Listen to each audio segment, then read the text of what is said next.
Leo tunafika katika safari yetu ya hekima kwenye Mithali sura ya 30, na tunaambiwa mara moja katika mstari wa kwanza kwamba haya ni maneno ya Aguri mwana wa Yake. Sasa hakuna anayejua Aguri ni nani. Kwa kweli hajatajwa mahali pengine popote katika Biblia, lakini jina lake linamaanisha mkusanyaji na Yake linamaanisha mtiifu. Sasa inawezekana kwamba haya ni majina ya kalamu ya busara kwa Sulemani, akijirejelea kama mkusanyaji mtiifu. Tunachojua ni kwamba Aguri anafungua hii kwa kauli hii ya moja kwa moja kuhusu yeye mwenyewe katika mstari wa pili: hakika mimi ni mpumbavu sana kuwa mwanadamu. Sina ufahamu wa mwanadamu, sijajifunza hekima, wala sina maarifa ya yeye mtakatifu. Naam, nadhani anajikosoa sana, kwa sababu itachukua mtu mwenye akili kuandika mithali hizi. Lakini nadhani kuna jambo la kusema hapa, sivyo? Mtu anayefikiri yeye ndiye mwenye akili zaidi katika chumba hatasikiliza maelekezo, hatakuwa mtu wa kujifunza. Jambo lingine ninaloona hapa ni kwamba mwandishi analinganisha akili yake na hekima yake na ya Mungu, na hilo ni muhimu. Sasa anauliza maswali matano ya balagha, akianza hapa katika mstari wa 4. Ni nani aliyepanda mbinguni na kushuka? Ni nani aliyekusanya upepo katika ngumi zake? Ni nani aliyefunga maji katika vazi? Ni nani aliyeweka misingi ya dunia yote? Jina lake ni nani? Na jina la mwanawe ni nani? Bila shaka jibu la maswali haya yote ni Mungu mwenyewe. Kwa hivyo elewa hili hapa, mwandishi anataka uwe mnyenyekevu na mwenye kujifunza ili uweze kujifunza kutoka kwa Mungu. Mungu ndiye mwalimu wa shule. Sasa unapaswa kufika darasani ili Mungu aweze kukupa hekima yake ya kiungu. Na kwa njia swali hili hapa, jina lake ni nani? Na jina la mwanawe ni nani? Hilo ni rejeleo zuri la Agano la Kale kuhusu Mungu Mwana, Bwana Yesu. Sasa hapa katika Mithali sura ya 30, Aguri anaanza kutufundisha na baadhi ya maonyo makali kuhusu dhambi, na atataja dhambi 4 ambazo ni za kawaida miongoni mwa watu, lakini zinapaswa kuepukwa. Anaandika hapa katika mstari wa 11, kuna wale wanaowalaani baba zao na hawawabariki mama zao. Hii inaonyesha kutoheshimu wazazi wako, na kwa kweli hakuna kikomo cha umri kwa dhambi hii. Yeye hazungumzi tu kuhusu mtoto wa miaka 3 anayemjibu mama yake vibaya dukani.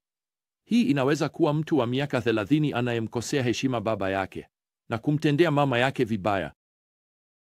Dhambi ya pili iliyotajwa hapa ni unafiki wa kujiona mwenye haki. Anaandika hapa katika mstari wa 12, kuna wale ambao ni safi machoni pao wenyewe, lakini hawajaoshwa uchafu wao. Kwa maneno mengine, wanadai kwamba hawana hatia ya dhambi yoyote kabisa, hawahitaji kusafishwa na Mungu, wao ni sawa tu machoni pao wenyewe. Kweli wao ni wanafiki. Aguri anataja dhambi ya kiburi hapa katika mstari wa 13. Kuna wale, jinsi macho yao yalivyo juu, jinsi kope zao zinavyoinuka juu. Kweli hii inaelezea mtu ambaye kila mara anawadharau wengine wote, wa kiburi kikubwa. Kweli basi dhambi ya 4 hapa ni watendea vibaya maskini na wahitaji. Mstari wa 14 unasema kuna wale wanaowameza maskini kutoka duniani, wahitaji kutoka miongoni mwa wanadamu. Tunapaswa kuelewa kwamba hekima ya kibiblia haionyeshi tu kile tunachopaswa kufanya, pia inatuambia kile tusichopaswa kufanya. Kweli sasa hapa katika sura hii tunasoma katika mstari wa 15, vitu vitatu havitosheki kamwe, 4 havisemi inatosha. Kisha tena hapa chini katika mstari wa 18, vitu vitatu ni vya ajabu sana kwangu, 4 sielewi. Sasa hivi vitu vitatu na vitu 4 ni usemi wa Kiebrania unaotuambia kwamba orodha, ingawa ni maalum, si kamilifu. Ni kama kusema, unajua, kuna vitu vitatu au 4 vinavyokuja akilini, lakini unajua, orodha inaweza kuwa ndefu zaidi. Aguri kisha anaanza hapa katika mstari wa 16 kuelezea vitu ambavyo havitosheki. Sheoli au kaburi halitosheki kamwe. Vivyo hivyo tumbo tasa, ardhi kavu na yenye kiu. Moto wa msituni, anaandika, hauitosheki kamwe, haitaki kuzimika. Hii yote inaonyesha kwa njia tamaa ya binadamu. Tamaa haijawahi kutosheka kabisa, haijawahi kusema inatosha. Sasa kwa hilo, Aguri atatoa maoni chanya kuhusu maisha. Anaandika hapa katika mstari wa 18, vitu vitatu ni vya ajabu sana kwangu, vinne sielewi. Kwa maneno mengine, wananifanya nishangae: njia ya tai angani, njia ya nyoka juu ya mwamba, njia ya meli baharini, na njia ya mwanamume na bikira, yaani mwanamke ambaye amempenda. Haya ni mambo ya ajabu kutazama. Lakini kisha anaongeza jambo moja ambalo haelewi. Mstari wa 20, njia ya mzinzi. Anakula na kufuta mdomo wake na kusema, sijafanya kosa lolote. Haoni madhara yoyote yaliyofanyika kwa familia yake, ndoa yake, kwa watu wengine.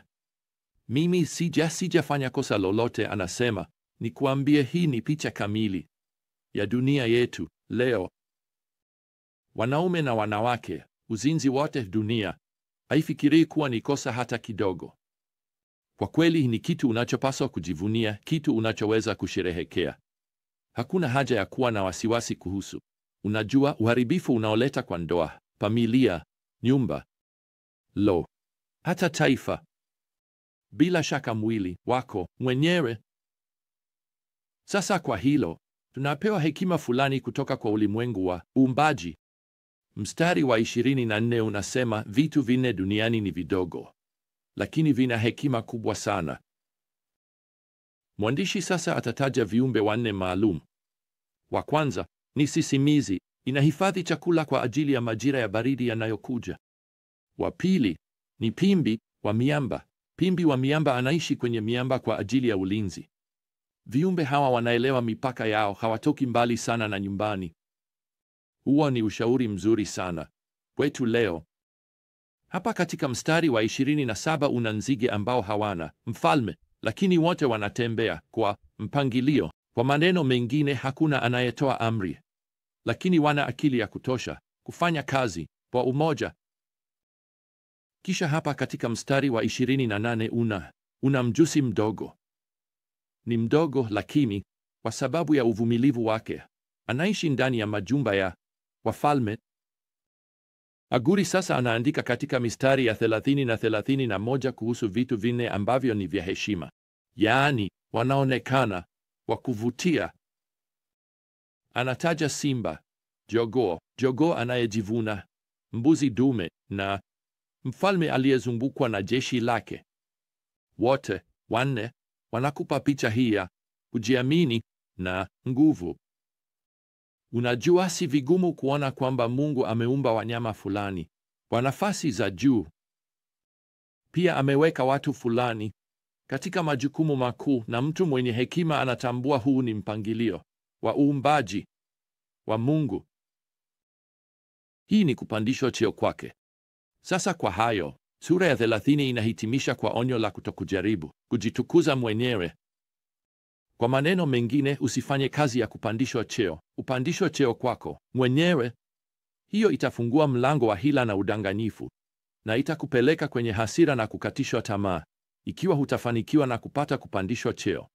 Aguri anaandika hivi hapa katika mstari wa 32: ikiwa umekuwa mpumbavu ukijitukuza mwenyewe, au ikiwa umekuwa ukipanga uovu, weka mkono wako kinywani. Hiyo inamaanisha acha kuzungumza kuhusu wewe mwenyewe. Acha upanga jinsi ya kufanikiwa. Nilikuwa nikiendesha siku nyingine kwenye barabara kuu katika gari langu la kubeba mizigo, na gari la michezo likapita kwa kasi likifanya zaidi ya maili 100 kwa saa. Ilinifanya nijisikie kama nilikuwa kizuizi, na wakati gari liliponipita kwa kasi, niliona nambari ya gari iliyosomeka mbele. Kweli, hakika alikuwa mbele, na ilikuwa wazi kabisa kwamba kilichomhusu dereva huyo ni kuwa mbele ya kila mtu mwingine, na lazima nikiri, nilivutika kufikiria kumfikia. Unajua, sikuweza kujizuia kufikiria hiyo ni hekima ya mwili wetu. Hiyo ndiyo hekima ya dunia. Fanya chochote kinachohitajika ili kufika mbele ya mstari. Wapendwa, hekima ya Mungu inatukumbusha kwamba ingawa tunapaswa kuchukua hatua, tunapaswa kufanya kazi kwa bidii.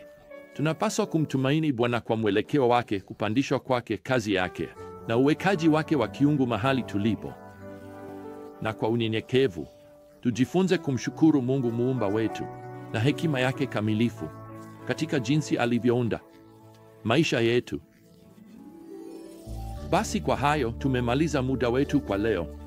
Hadi safari yetu ya hekima ijayo, neema ya Bwana Yesu Kristo na upendo wa Mungu na ushirika wa Roho Mtakatifu uwe nanyi nyote. Tabina.